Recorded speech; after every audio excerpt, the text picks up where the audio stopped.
Hi hello ಎಲ್ಲರಿಗೂ ನಮಸ್ಕಾರ. ಎಲ್ಲರಿಗೂ ಶುಭೋದಯನ ತಿಳಿಸ್ತಾ ನಾನು ನಿಮ್ಮ ಪ್ರೀತಿಯ ಕಾವೇರಿ. ಈ ವಿಡಿಯೋನ ಕೊನೆವರೆಗೂ ನೋಡಿ, ನೀವು ಕೂಡ ಟ್ರೈ ಮಾಡಿ ಅಂತ ಹೇಳ್ತಾ ಬನ್ನಿ. ಸೊ ಒಂದು ಫ್ಯಾನ್ಗೆ ಮೊದಲನೇದಾಗಿ ನಾನು ಆಯಿಲ್ನ ಹಾಕ್ತಾಯಿದ್ದೀನಿ. ನಾವು ಎಷ್ಟು ಮಾಡ್ತೀವಿ ನೋಡಿಕೊಂಡು, ಅದ್ರ ಕನ್ಸಿಸ್ಟೆನ್ಸಿ ನೋಡಿಕೊಂಡು ಅದ್ರ ಮೇಲೆ ಆಯಿಲ್ನ ಹಾಕಬೇಕು. ನಾನು ಸುಮಾರು ಒಂದು 4 ಪ್ಲೇಟ್ ಅಷ್ಟು ಮಾಡ್ತಾಯಿದ್ದೀನಿ. ಸೊ ಇವಾಗ ಇದಕ್ಕೆ ಕಡಲೆ ಬೀಜ, ಶೇಂಗಾ ಅಂತೀವಲ್ಲ, ಅದನ್ನು ಹಾಕಬೇಕು.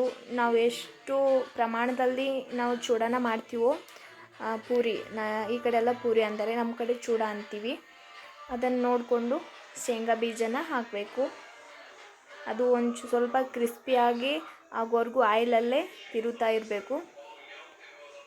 ಅದು ಬ್ರೌನ್ ಕಲರ್ ಬಂದ ಮೇಲೆ ಸ್ವಲ್ಪ ಸ್ಟವ್ನ ಸ್ಲಿಮ್ಮಲ್ಲಿ ಇಟ್ಕೊಂಡು ತುಂಬ ರುಚಿಯಾಗಿರುತ್ತೆ. ಬೆಳ್ಳುಳ್ಳಿನ ಹಾಕಬೇಕು. ಬೆಳ್ಳುಳ್ಳಿ ಎಷ್ಟು ಹಾಕಬೇಕಂದ್ರೆ ನಮ್ಗೆ ಗೊತ್ತಿರುತ್ತಲ್ಲ, ಅಂದಾಜು ಮೇಲೆ ಹಾಕಬೇಕು. ತುಂಬ ಚೆನ್ನಾಗಿರುತ್ತೆ. ಬೆಳ್ಳುಳ್ಳಿನ ಬಾಯಿಗೆ ಮಧ್ಯಕ್ಕೆ ಸಿಗ್ತಾಯಿದ್ರೆ ತುಂಬಾ ಟೇಸ್ಟಿಯಾಗಿರುತ್ತೆ ಈ ಖಾರ. ಹಾಗೆ ತಿರುತ್ತಾ ಇರಬೇಕು.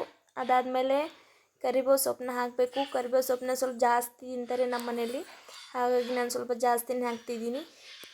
ನೀವು ನೋಡಿಕೊಂಡು ಹಾಕೋಬೋದು. ಅದಕ್ಕೆ ಬೇಕಾದಂಥ ಖಾರ ಹಾಕಬೇಕು, ಮಸಾಲ ಖಾರ. ಅದನ್ನು ರುಚಿಗೆ ತಕ್ಕಷ್ಟು ಹಾಕಬೇಕು. ಖಾರ ನೋಡಿಕೊಂಡು, ಕೆಲವರು ಖಾರ ತಿಂತಾರೆ, ಇನ್ನು ಕೆಲವರು ತಿನ್ನೋದಿಲ್ಲ. ಅದಾದಮೇಲೆ ನಾನು ಪುಟಾಣಿನ ಹಾಕ್ತಾಯಿದ್ದೀನಿ. ಪುಟಾಣಿ ಮತ್ತು ಕಡಲೆ ಬೀಜನ ಚೆನ್ನಾಗಿ ಕ್ರಿಸ್ಪಿ ಆದಷ್ಟು ಬಾಯಲ್ಲಿ ಮಧ್ಯಕ್ಕೆ ಚೆನ್ನಾಗಿ ಸಿಗ್ತವೆ. ಅದನ್ನು ನೋಡಿಕೊಂಡು ಹಾಕಬೇಕು. ಅದಾದಮೇಲೆ ರುಚಿಗೆ ತಕ್ಕಷ್ಟು ಉಪ್ಪನ್ನು ಹಾಕಬೇಕು.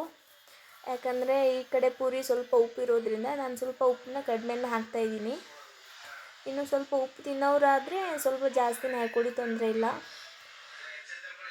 ಉಪ್ಪನ್ನು ಯಾವುದೇ ಕಾರಣಕ್ಕೂ ಪ್ಲಾಸ್ಟಿಕಲ್ಲೇ ಹಾಕಿಡಬೇಡಿ, ಯಾಕಂದರೆ ಅದು ನೀರು ಬಿಡ್ತಾ ಇರುತ್ತಲ್ವ, ಅದು ನಮಗೆ ಆರೋಗ್ಯಕ್ಕೆ ಒಳ್ಳೆಯದಲ್ಲ.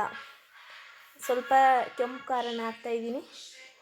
ಸೊ ಫೈನಲಿ ರೆಡಿ ಆಗ್ತಾಯಿದೆ ನಮ್ಮದು ಉತ್ತರ ಕರ್ನಾಟಕ ಸ್ಪೆಷಲ್ ಅಂತಲೇ ಹೇಳ್ಬೋದು. ನಮ್ಮ ಕಡೆ ಎಲ್ಲ ತುಂಬ ಇಷ್ಟಪಟ್ಟು ತಿಂತಾರೆ ಇದನ್ನು. ಟೀ ಟೈಮಿಗೆ ಆಗ್ಬೋದು. ಓಕೆ ಫ್ರೆಂಡ್ಸ್, ಈ ವಿಡಿಯೋ ಇಷ್ಟ ಆದರೆ ಲೈಕ್, ಶೇರ್, ಕಾಮೆಂಟ್ ಮಾಡಿ, ಸಬ್ಸ್ಕ್ರೈಬ್ ಮಾಡಿ. ಓಕೆ, ಬಾಯ್.